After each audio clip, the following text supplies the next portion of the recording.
पढ़ंत क्या है ये आपने पूछा है। पढ़ंत यानी पढ़ना।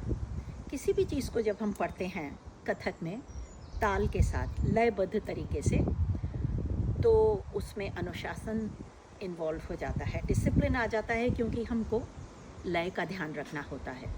और पढ़ंत में उनके बोलों का स्वरूप, उतार चढ़ाव, जो संगीतात्मक ध्वनि है, जैसे कुछ बोल होते हैं गंभीर प्रकृति के होते हैं और कुछ बोल होते हैं जो जिनका साउंड थोड़ा शार्प होता है, तीखा होता है, तकिट धिकिट, तकिट धिकिट। अगर हम इन चीज़ों का ध्यान रखें तो हम पढ़ंत में इम्प्रूवमेंट अपनी कर सकते हैं। पढ़ंत साफ होनी चाहिए, यानी क्लियर होनी चाहिए, और लिरिकल होनी चाहिए। एक तो वो फ्लो में होनी चाहिए, टूटी टूटी नहीं होनी चाहिए। जैसे धिट धिट धिट, ये शब्द का उच्चारण हमें अच्छा टंग ट्विस्ट देता है। धिट धिट धिट धिट धिट धिट, इसका प्रयास अगर हम करें, रियाज करें, धाकिट तक धुमकिट तक, धाकिट तक, धाकिट तक का साउंड ध से अलग है।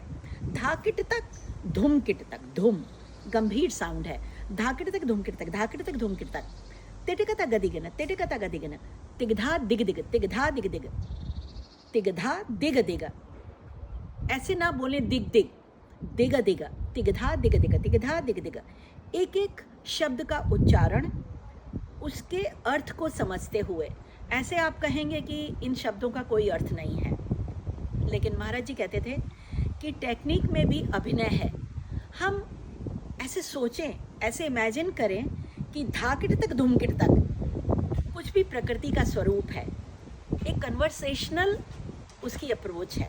हम यानी हम किसी से बात कर रहे हैं या अपनी बात को कहना चाह रहे हैं।